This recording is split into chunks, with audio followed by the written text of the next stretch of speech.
Hey, what's up, you guys? It's the Sweet Tea Show, and I'm back with another review of Love and Hip Hop Atlanta Season 8, Episode 5. So let's just go ahead and get into it. But before I start, I'm going to say this. Spice got on my everlasting nerves this episode. Out of all the people on here, and y'all know I cannot stand Kurt and his Adam Apple, which we're going to get to later. Spice, you really pissed me the fuck off on this episode. You really pissed me off. And I'm going to go in on your ass.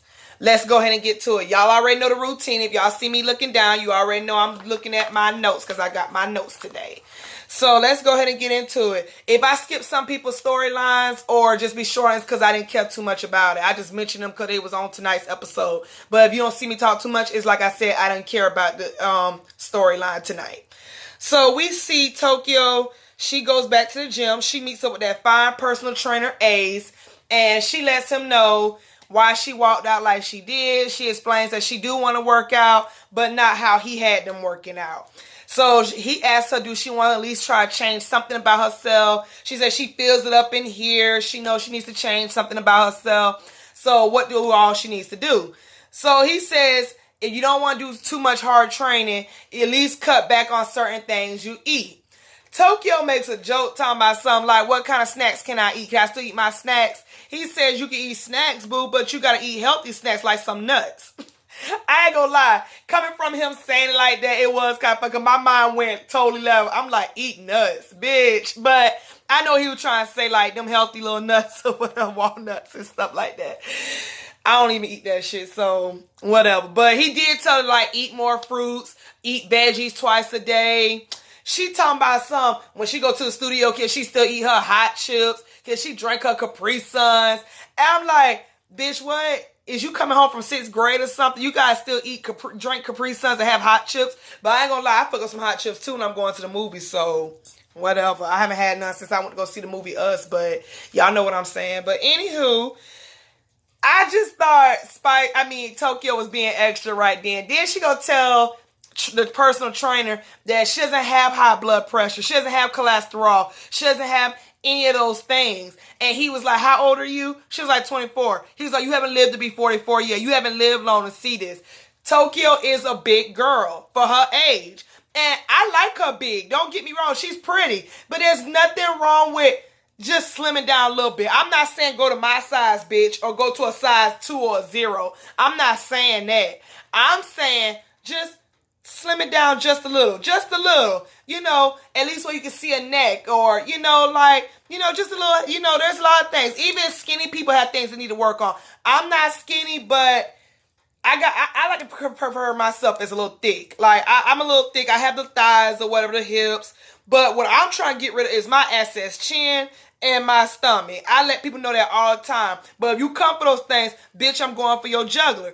But I know I need to work on those things. So, yeah, I also need to learn how to eat right. I also need to do a little bit more exercise. Like, lately, I have been doing this little 30-day challenge where you do, like, some chin exercise or whatever. And I'm not saying Tokyo need to lose weight in her chin, but, you know, there's areas you want to lose weight and you want to, and then, you know what? When he was telling her to eat them veggies twice a day, she might need to take that in consider because let me tell you something. You might not have a problem with it now, but like he said, you live longer, that shit is going to build up in your body. You will have high cholesterol and all that other stuff, sis. You got to think about that. And she not thinking about that. You know, she thinking like those people are on that show, My 600,000 Pounds or whatever that shit is called. Like they think they can just keep on eating and that's why their ass can't get up out that bed and stuff. So she didn't think about that before she be in that predicament. Moving on from that conversation. Shekinah comes over to Mac house. They basically talk about how Mr. Clean went to go do his business and pursue his music. They baby is so cute. She just walking around playing happy child. Shekinah says, y'all went kind of hard on me in Tokyo at the gym the other day. I wasn't feeling that. Mac says, you know, y'all just got to put in the work. The whole time she kept trying to talk, Shekinah just kept on saying, but it was too hard. But it was too hard. But it was too hard. Shekinah childish as fuck. I think I'm going to like her, though. Moving on from that scene, Spice meets up with Jock. she tells Jock this sad story that she tells everybody else how her kids are in Jamaica. She's in America trying to pursue her career so she can have a better life with her kids and her kids can have a better life. But she has this song, Hypocrisy or something like that. I forgot what she said the song was called. So she basically wants to bleach herself to prove... Excuse me, I sneezed, y'all. She basically wants to bleach herself to prove a point. Jock looking at her like she crazy. Jock tells her everything everybody else been saying, that you don't need to bleach yourself. She sits up here, go back and forth with Jock. Well, she didn't really go back and forth with Jock. She just let Jock know, like, she's doing it for, you know, to prove a point. She shows him the picture. Jock like, okay, that's what you want to do. Just don't shoot a parachute before something. He said jump off the building or whatever. Something he tried to say I thought was cute to give her some lessons about, but that shit went out one ear and out the other. Every time somebody tells Spice she don't need to do it, or they don't see her point of view, it goes out one ear and out the other. She basically wants somebody to jump on her bandwagon and agree with her about that dumb shit. Moving on. Kurt and his third Adam's apple is at the go-kart with Scrappy and Jock. Scrappy says he ain't getting in that go-kart. His foot is still smashed up. So he's sitting on the sidelines cheering the boys on. Jock ends up winning. They all go sit down and eat and talk. Basically, they sit there and talk about Jock. They ask Jock, what's up with that interview you had on your radio station about Carly? Jock curves the whole question and talks about his baby, Kendra. He lets the boys know he got a whole woman named Kendra. She's the one, and she's a district attorney. So Scrappy feels like, you ain't tell me about her. I ain't know nothing about her. I ain't see y'all get on no public dates. What's that all about? So Jock curves that question too. And then he sits here and says, well, she wants to go to Carly engagement party, but I don't know if that's a good idea. And they all like, why? You scared Carly gonna say something? Tell her, you know, let Kendra know what y'all been having going on or what y'all used to have going on. Jock curves the question all the way around. And that's exactly what it is. Jock don't want that girl out because he's still trying to smash Carly. Him and Carly still be going back and forth. We all know this. I don't know why we playing dumb. Kurt sits here talking about Rashida's getting used to Cameron coming over. And is it Cameron or Cannon? I don't know that little boy name. Anyway, his son with his side chick Jasmine. He says she's getting used to her coming over, but he feel like he got to talk to Jasmine eventually about her parenting skills.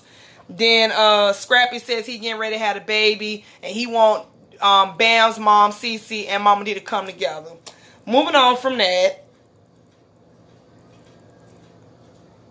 The girls meet up at a smoothie joint. So you got Sierra there, you got Matt there, you got Shekinah there, and you got Tokyo. Tokyo says in her confession, this is exactly where she want to be at, because working out ain't where it's at. Okay, you did. But you know, they got healthy smoothies too now.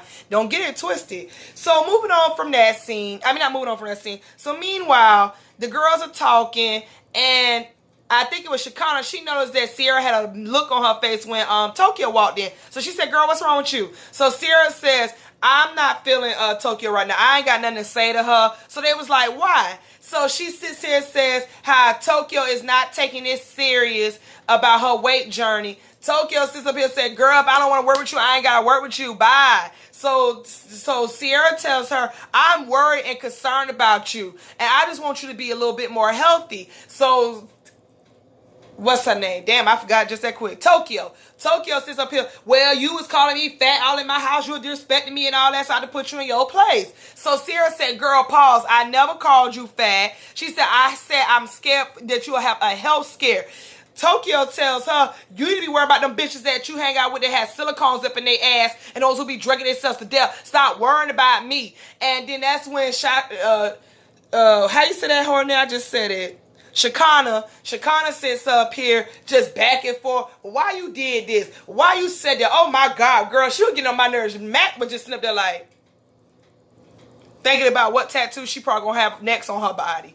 Moving on from that, Sierra sits up here and says, you put me out. And Tokyo said, you pushed me and you threw my food away. And that food was good. She was like, girl, you did not need to eat no fried chicken, no pasta. And honestly, I ain't gonna lie. I ain't never heard that shit, either no fried chicken and no pasta. Now, I done heard people cutting up chicken, putting in their pasta, but fried chicken and pasta, I guess I see where Sierra coming from, but I don't believe in throwing away the food. You could have took it home for yourself and ate, or I don't know. But Tokyo felt like that's what she wanted to eat. So next thing I know, Sierra said something about, it's all right. I've been put out better places anyway. Tokyo got offended and she walked the fuck out. Said, girl, bye. My place is a palace. Fuck you mean. So they moved on from that. Well, we moving on from that. Shymack goes over there to meet up with Mr. Clean. If y'all don't know who Mr. Clean is, I just call that's her boyfriend. He bald and he got a Mr. Clean head, black version. So she talks to him about her DJ shooting dig that she needs to go to. Moving on from that. Okay, so we get this scene. Adam Apple, Kurt, goes to Jasmine mom house trying to talk to her about Jasmine parenting skills. But little do he know, they call Jasmine and she sits down with them. Jess says in her confessional, did Kurt really think he was going to come talk to my mom and not have me there? Yeah, he thought that because Kurt is a dumbass. And you should know that because you laid up with him and had a baby, if it is his baby. And I'm not saying like that to be funny. I just feel like this storyline is just stupid. Like the baby, the side chick, Rashid taking him back. It's just stupid to me. And I just don't like Kurt. So whatever. Anyway, back to it. Kurt feels like Jasmine partied too much because Kelsey always come over and picks up Cannon and Jasmine's out partying. Jasmine says that was only one time. So the mama feels like, okay, well, you need to spend time with your son a little bit more, Kurt. Kurt says, I spend money on him. Everybody tells me at the table, that is not the same thing. I don't know what dads, and it's not just Kurt. I hear men in general says this. Men that's on child support and men who just give money, period. They feel like being a dad is giving the child money or giving money for the child. And kudos to you because you got a lot of deadbeats that don't even give your child $1, okay? They don't even have 50 cents for their damn child. Kudos to y'all who pay for y'all kids. Kudos to y'all who give y'all kids money. But again, giving money and taking care of your child and spending time with your child is not the same thing, folks, okay? You can spend money on that child. You can clothe that child. You can buy that child shoes. You can buy that child food. That's not raising them, okay? Raising them is still spending time with them, getting involved with their developments, you know, teaching them how to potty train, you know, teaching them how to talk, playing ball with them, you know, putting his ass to sleep, washing his ass, you know, bathing him, you know, taking him out places. That's spending time bonding and raising a kid. And I get that you're not with the mother. So, yeah, you can still raise your kid in separate households. But giving money is not the same thing. Well, as soon as everybody jumped on Kurt wants to curve the ball on Jasmine again. Talking about something, well, what's up with him in pull-ups? And I'm just like, you know, after hearing everybody else review last week and getting everybody else's perspective, I don't have boys. I have twin girls. So, I don't know how it is to train boys, but I know when I had my girls was in draws at the age 2. But listen to this. During the day, they had their damn draws on. During the night, they had pull-ups on. When they got tired of me and my mom spanking that ass, they started wearing draws all night. Now, I didn't mind them peeing at night or whatever. But once they got to the hang of it, you know what? I like the feeling of draws. They got their ass in their draws all day and they was able to sleep in their draws. So by 3, my kids was potty trained. Now, I do have a godson, my best friend's son, Zachary. Zachary, during the day, his ass is in pull-ups. Not pull-ups, sorry. He's in draws. Nighttime, it's time to take his ass to bed. He's in pull-ups. I don't know how they train their little boy, but I feel like, Kurt, if you got such a problem with it and you and Rashid got a problem with it, then y'all do it then. That's all I got to say. Jasmine asked Kurt straight up, you ain't got nobody in your ear. He talking about something, no. And we all seen that Rashida said something. Kurt, you was not thinking about that boy being in pull-ups until Rashida said something. Now all of a sudden you feel like you need to question Jasmine parenting because Rashida said something. And that's why I said, if this going to be their storyline, I really don't give a fuck. Quite frankly, I've been stopped giving a fuck about Kurt and Rashida's storyline after he mushed her mama several seasons ago. Moving on from that, Mama D meets up with Cece. They go out to eat. Cece basically tells Mama D, look, we got to put this drama aside. We got to get along. My baby finna get ready to have her baby, and I want to be in my baby life, so we got to tighten the fuck up. I'm not leaving. I'm staying down here, and this is my permanently address. Mama D says she apologized on her end. Can we order some goddamn wings to go? And that's exactly what the two mamas do. Moving on from that. Bambi had the baby. It's a baby boy. Scrappy is so excited. He says Monty is still in his heart, but this gonna take the cake right here. He hope the world is ready for his baby boy. So congratulations, Bambi. The baby is healthy. He is very cute. He's adorable. For some reason, I thought she had a girl, but congratulations on the baby. Mama D was there. Cece was there, and everybody seemed happy. It was a very joyful scene. Moving on from that, Rashida's in her store working at Press. Mimi walks in. And she talks with her. Ooh, I skipped one. Ooh, I skip. Yep, I sure did. Before we talk about Mimi inside, damn, I forgot the whore name just that quick. Rashida. Before we talk about Mimi and Rashida's store, take it back a notch. So Mimi meets up with Spice. They basically downtown. Mimi wants to apologize for how she overreacted when Spice told her about bleaching herself. So she said, I want to show you some black history culture. So they walk in and they go inside this one museum of black culture. They talk about how Madam C.J. Walker invented the black comb, the hot comb, the straighten Negroes' hair or whatever. And I never got to use the hot comb. My mama never used that on us. But anyway, as they're trying to explain to Spice, Spice takes it to a whole nother level. She feels like, well, Madam J.C. or however you say her name, Madam J.C. Walker, she feels like she invented the comb so she could have white people hair. She couldn't deal with Negro hair. So what's the difference of her trying to bleach her skin? And again, everybody's in there trying to tell her that's not what it was. She was still proud to be a black woman. She was just saying they could change their hair too. And she still didn't see what they was coming from. And this is what started to piss me off. She's basically simply saying, I'm a black woman, but I want to bleach myself to prove a point. The man is even telling her, I disagree. Mimi is disagreeing. So Mimi knows she was going to get loud. So she's like, I'm going to talk your ass outside. And what pissed me off and got on my nerves with Spice at this moment, Spice sits her ass up here talking about something I don't expect a light-skinned woman to understand. Mimi says, my mama walked up and down here as a nigga and I was still proud. I'm still a nigga just because I'm this color skin. And she sits up here at one point. They're going back and forth.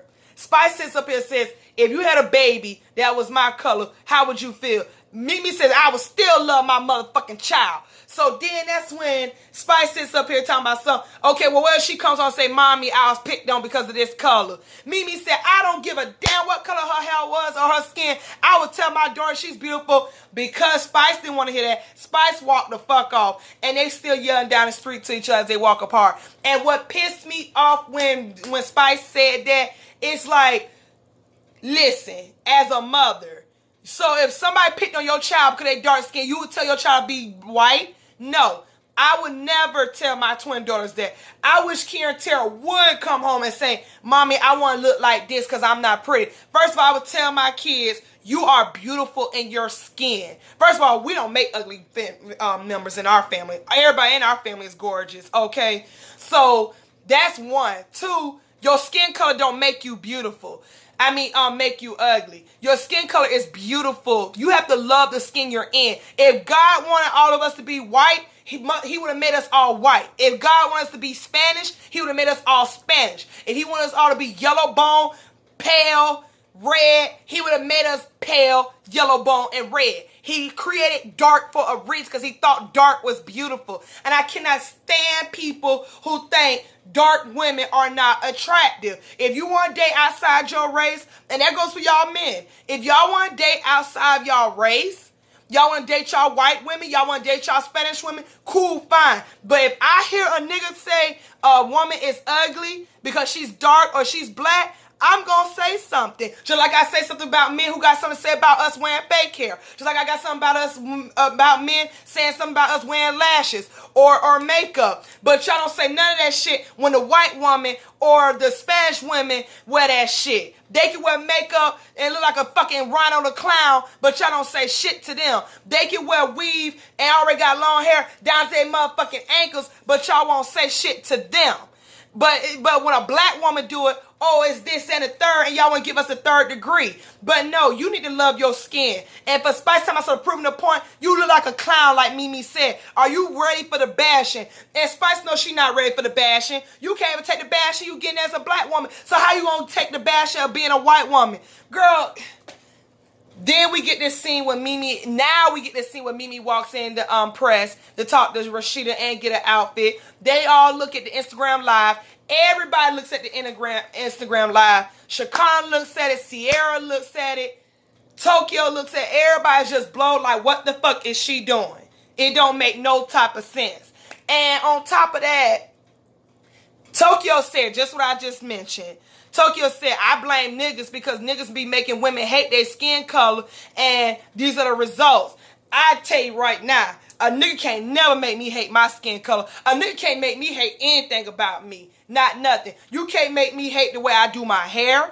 You can't make me hate the way I do my nails. You can't make me hate the way I dress, because guess what? I'm confident in myself. I'm confident in my skin. I'm confident in how I carry myself and how I develop myself. I'm a queen no matter what. Whether I wear my real hair, whether I wear fake hair, whether I wear my nails, my lashes, whether I wear skimpy clothes, dressed up clothes, interview clothes, church giving clothes. I'm confident in myself. I love myself. I respect myself. A man can't bring me down. I'm only going to go up to here with or without one. So I do see where Tokyo coming from, but that's what women need to get themselves together, have some self-respect and have some self-control and have some love and respect for themselves. You got to love yourself and respect yourself. And if you don't like something about yourself, yeah, it's okay to change it. But when you talking about changing your skin tone, baby, that's a whole nother level. And like my mama told me earlier on the phone, if you was born black, bitch, you're gonna die black, and you're gonna always be black. It don't matter if you bleach yourself green or paint yourself orange. You're gonna always be black. That's what the color you born with, okay? And that's all I got to say about this episode. Tonight was all right. I just couldn't stand the fact that Spice thinks this is proving a point when she's really proving how stupid and ignorant she is. I feel like she's proving people, if you don't like your skin color, change it. And I'm just not here for that. Just like I'm not here for the fake body parts. But if that's what you want to do, that's what you want to do. But here it is. You can always get that shit taken out of you, even though it can fuck you up. Bleaching your skin is a whole nother level. Just like I would tell a white person, if they feel like they need to be black to be beautiful. No, if God wants your ass to be white, bitch, then you need to be white. Period. Point blank. Like, so don't make it, I don't want people to feel like, oh, it's all about the black people. No, no, no, no, no. I don't think anybody should change the color of their skin. If that's what God wants you to look like, then motherfucker, that's what God wants you to look like. Period. Point blank. And that's all I got to say about it. So thank you guys for watching this video. Thank you. Click it, like it, share it, and subscribe. And I'll catch you guys next week.